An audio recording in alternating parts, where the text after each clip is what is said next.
मुंशी प्रेमचंद की जो कहानी है बड़े भाई साहब, वो सिर्फ एक कहानी नहीं बल्कि उससे कहीं ज्यादा है, एक सबक है। तो चलिए आज इसी में गहरा उतरते हैं और देखते हैं कि इसके किरदार, इसकी बातें और इसका जो मैसेज है वो आज भी हमारे लिए इतना जरूरी क्यों है। और यही सवाल असल में इस पूरी कहानी की जान है। ये हमें सीधा उस बहस में ले जाता है जो हमेशा से चली आ रही है, किताबी ज्ञान जरूरी है या जिंदगी की समझ। तो चलिए इसी बहस को थोड़ा और कुरेदते हैं। तो इस पूरी कहानी को अच्छे से समझने के लिए हमने इसे 5 हिस्सों में बांटा है। सबसे पहले प्रेमचंद की इस मास्टरपीस को जानेंगे, फिर मिलेंगे 2 भाइयों से, समझेंगे कि लोहे के चने चबाना क्या होता है, फिर देखेंगे अनुभव और इम्तिहान की लड़ाई, और आखिर में बात करेंगे अंतिम सबक की। तो शुरुआत करते हैं कथा सम्राट मुंशी प्रेमचंद से। देखिए 1934 में जब ये कहानी छपी तो ये सिर्फ 2 भाइयों की कहानी नहीं थी। ये उस जमाने के एजुकेशन सिस्टम और परिवार के अंदर के रिश्तों पर एक बहुत ही गहरा कमेंट था। मतलब कहानी में जो असल टकराव है ना, वो सिर्फ 2 भाइयों के बीच का नहीं है। ये तो सीखने और जीने के 2 अलग अलग नजरियों, 2 फिलॉसफीज के बीच की टक्कर है।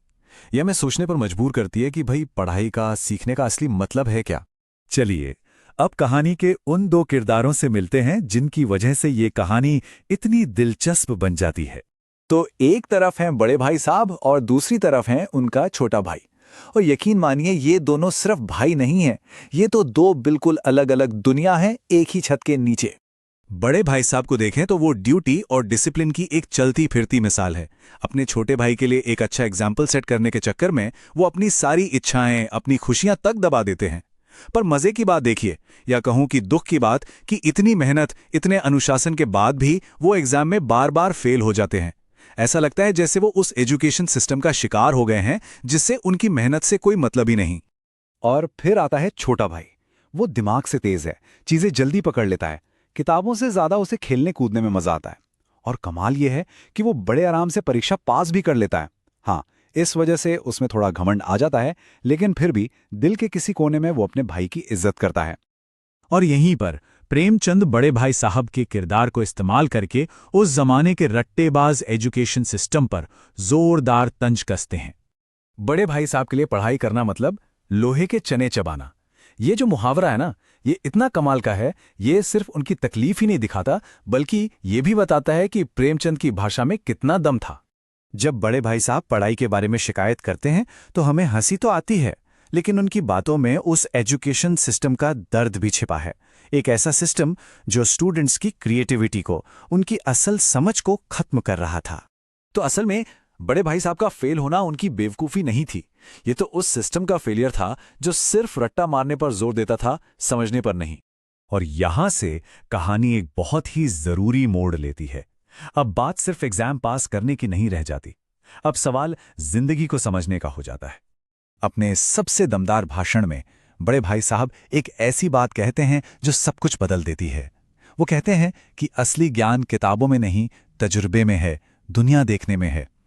वो हमारे अपने माँ बाप का उदाहरण देते हैं जो पढ़े लिखे नहीं हैं, लेकिन उनकी समझ किसी भी डिग्री वाले से कहीं ज्यादा है। और ये वो नई चाल थी, वो तर्क था जो छोटे भाई के दिल में उतर जाता है। पहली बार उसे एहसास होता है कि बड़े भाई के कंधों पर कितनी बड़ी जिम्मेदारी है, और बस उसके मन में जो थोड़ा बहुत घमंड था वो पिघल जाता है और उसकी जगह ले लेता है सच्चा सम्मान।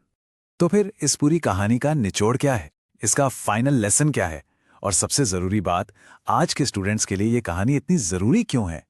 देखिए, ये कहानी सिर्फ एक कहानी नहीं है, ये हमें बहुत जरूरी लाइफ स्किल्स सिखाती है। जैसे खुद को समझना, दूसरों की भावनाओं को समझना यानी एम्पैथी, सही गलत सोचना और परिवार की अहमियत। और यही सब चीजें हैं जो एनसीईआरटी के सिलेबस में भी बहुत मायने रखती हैं। और हाँ, स्टूडेंट्स के लिए तो ये कहानी एग्जाम के लिहाज से भी बहुत इंपॉर्टेंट है।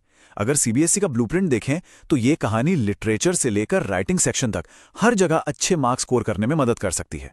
कहानी का निचोड़ बस इतना सा है कि जिंदगी की मजबूत नींव सिर्फ किताबी ज्ञान से नहीं बनती, वो बनती है तजुर्बे और अच्छे चरित्र से।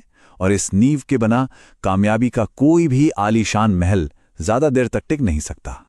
और कहानी का सबसे बड़ा ट्विस्ट, या कहूं कि सबसे बड़ी आयरनी यही है जो भाई एग्जाम में फेल होता रहा, वही जिंदगी में एक कामयाब मेंटोर बन जाता है। वो अपने भाई का दिल और इज्जत जीत लेता है, और ये एक ऐसी कामयाबी है जो किसी भी डिग्री से कहीं ज्यादा बड़ी है। तो आखिर में ये सवाल बचता है, और हम इसी सवाल के साथ इस चर्चा को खत्म करेंगे। इन दोनों में से असल में कामयाब भाई कौन है? ये एक ऐसा सवाल है जो हमें इस कहानी की गहरी परतों के बारे में सोचने पर मजबूर कर देता है।